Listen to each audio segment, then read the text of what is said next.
looks just right. I'm sure that'll make some little boy or girl very, very happy. Yes, there we go. Oh, hello, friends. Come on in. Ian and Maggie.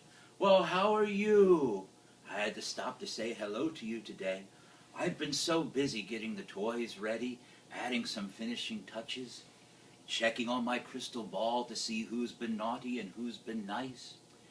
There's a funny joke going around the North Pole, and it made me laugh when the elves said it to me this morning. They said, "Why does Santa wear red suspenders?" "To hold up his pants." Oh, those silly elves. Oh, and I get so many letters from so many children asking me different things.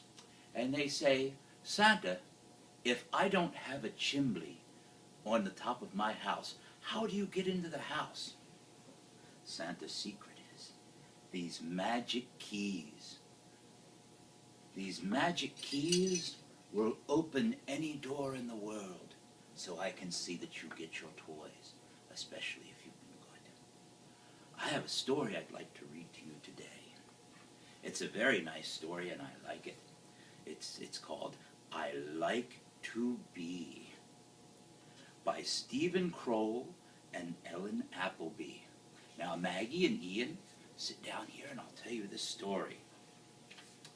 I like to be. When I am at the supermarket and I can't reach my favorite cookies, and Mom gets them for me but says I can't eat them until after dinner, then I'd like to be a giant clock and move my hands quickly past dinner time. I know I'd like to do that for my cookies. When Dad burns his finger on the stove, and Mom is sneezing because she has a cold, and my tummy hurts because I ache too much, then I'd like to be a doctor and make everyone feel better. Wouldn't that be nice? Sometimes when it's really raining and I have to wear my raincoat and boots and hat all tied up tight, my, that is a rainy day, then I'd like to be a duck with nothing but the feathers on my back. When my baby sister is grumpy and I can't find my favorite doll, and Dad is growing because the cat spilled the laundry soap,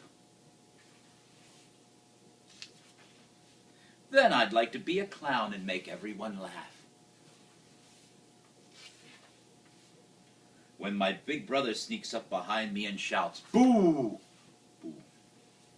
Or jumps out of the closet wearing his skeleton costume, then I'd like to be a monster and scare him back. That's actually a rather friendly-looking monster, isn't it? When I pet the rabbits at the children's zoo, or see the squirrels in the park, or watch the birds in the air, then I'd like to be really small so I could get to know them better.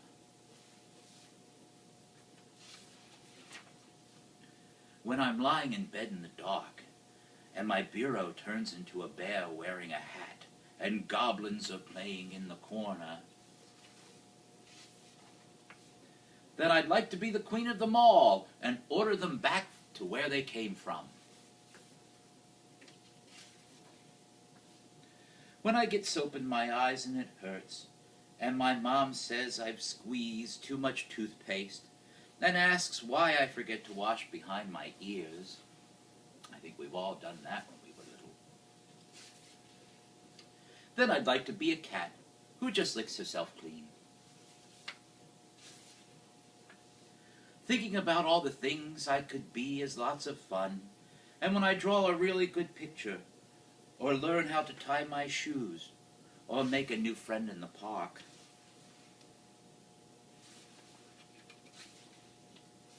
then I just like to be me, and that is the best of all.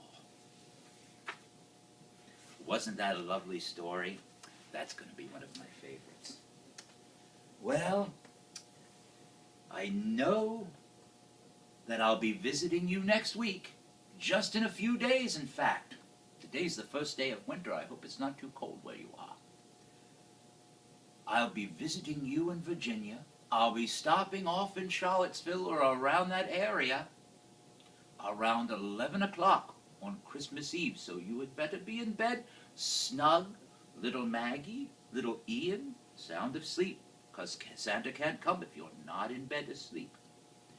And I'll be bringing you some lovely, lovely presents. Now, it looks like it's time to go feed the reindeer.